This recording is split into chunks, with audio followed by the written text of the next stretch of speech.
Europe looks familiar. Historical places, famous landmarks, places you've seen 1,000 times. But look closer, because hidden between the borders, beyond the busy capitals, and far from the tourist maps, Europe gets strange.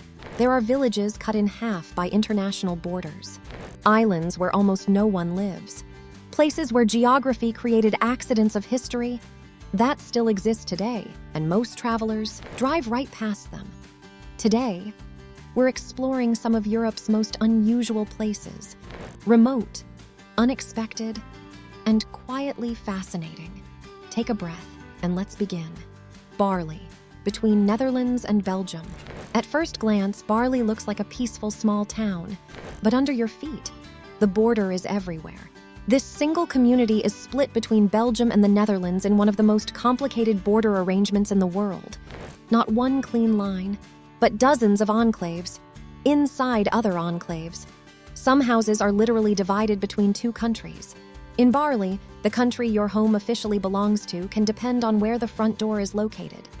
Step across the living room, and you could technically be in another country. Even cafes here sometimes place tables on both sides of the border, marked by white crosses on the floor. This strange patchwork dates back to medieval land deals between feudal lords. Centuries later, the puzzle remains, and walking through Baarle still feels like stepping into a geographic illusion.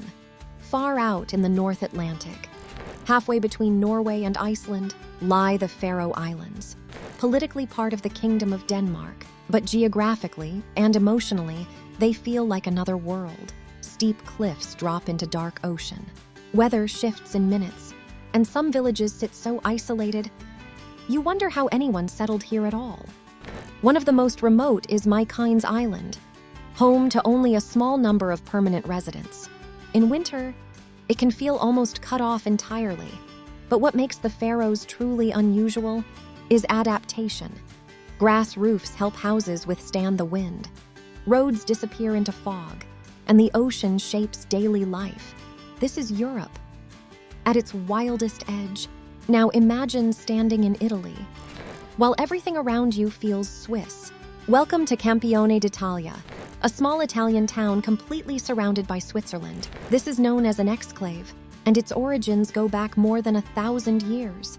For long periods, daily life here was closely tied to Switzerland. Residents historically relied heavily on Swiss francs. Phone networks connected through Swiss providers. Even emergency services sometimes came from across the border. It's a place where political geography and everyday reality don't quite match. And that quiet mismatch is exactly what makes it fascinating. Take a second. Imagine standing right there, on a street where borders zigzag, on an island where the wind never really stops, in a town that belongs to one country, but lives like another. And this is why we created TerraSpark, to spark your curiosity, spark your inspiration, and help you discover places you didn't even know you were dreaming about. Now, let's keep exploring. High above mainland Europe, deep in the Arctic Ocean, sits Svalbard, a Norwegian territory with one of the most unusual residency situations in the world. Under the Svalbard Treaty, citizens of many countries can live and work here without a traditional visa. In theory, almost anyone can move here, but the reality is far from easy. Winter brings months of darkness, polar bears roam the wider region, and residents must be able to support themselves. The result is one of Europe's most unusual communities, remote, international, and shaped entirely by the Arctic. On the northern coast of Africa sits a piece of Spain. Ceuta is politically Spanish, but geographically African, separated from mainland Spain by the Mediterranean Sea. The border between Ceuta and Morocco is one of the most visually striking in Europe's sphere. Tall fences, heavy security, and a sharp continental divide. Yet inside the city, life feels unmistakably Spanish. Tapas bars, European streets, Mediterranean rhythm. It's a powerful reminder that borders are often historical decisions that simply never changed. In southern Italy, perched dramatically on a hill, stands Craco, a town largely abandoned in the 20th century after landslides made parts of it unsafe. For years, it sat nearly frozen in time. Empty streets, silent stone houses, wind moving through broken windows. But today, Craco lives in a different way. Film crews regularly use it as a dramatic backdrop, including scenes from the Passion of the Christ. Carefully managed visits now bring travelers back, and slowly, the town is reappearing on the map, one of Europe's rare places where you can walk through a near-ghost town without leaving the continent. When many people picture Europe, they imagine forests, mountains, historic cities. But in southern Ukraine, the landscape tells a different story. Wide, open, almost untouched. Welcome to Askania-Nova, one of the world's oldest steppe nature reserves. Established in the late 19th century, it preserves a rare fragment of Europe's original grassland ecosystem.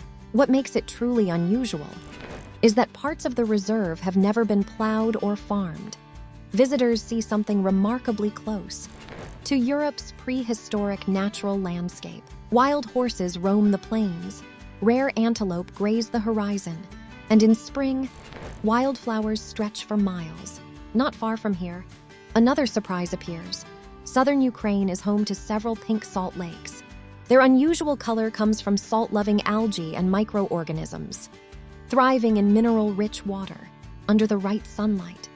The lakes glow soft shades of rose and coral, quiet, surreal, and still largely unknown to international travelers.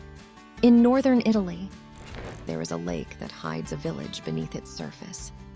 At first, you notice only one thing: a lonely church tower, rising straight out of the water. This is Lake Resia. In the 1950s, the valley was flooded to create a hydroelectric reservoir. Most of the original village was removed before the waters rose, but the church tower was left standing. Today, it has become one of the most surreal sights in the Alps. In winter, when the lake freezes, visitors can sometimes walk across the ice to the tower, a quiet reminder that even peaceful landscapes can hide dramatic pasts. Along the Baltic coast, there is a strip of land so narrow, it almost looks drawn by hand. This is the Curonian Spit, a long ribbon of sand dunes separating the Baltic Sea from a quiet lagoon. Over centuries, shifting sands buried entire villages. In the 19th century, massive reforestation efforts helped stabilize the landscape. Today, parts of the spit still feel almost desert-like. Soft dunes, wind-shaped ridges, endless horizon, one of Europe's most unexpected environments, quietly existing far from the usual tourist routes. In southern Spain, there is a town that seems to ignore normal architecture, Setenil de las Bodegas. Here, many houses are not built on the rock, they are built into it. Massive stone overhangs form natural roofs above streets and homes. In some places, the rock hangs so low over cafes and walkways, it feels like the mountain itself is part of the town.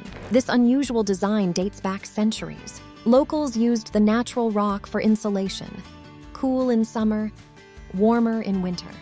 Today, it creates one of the most visually surprising towns in Europe, a place where architecture and geology blend into one.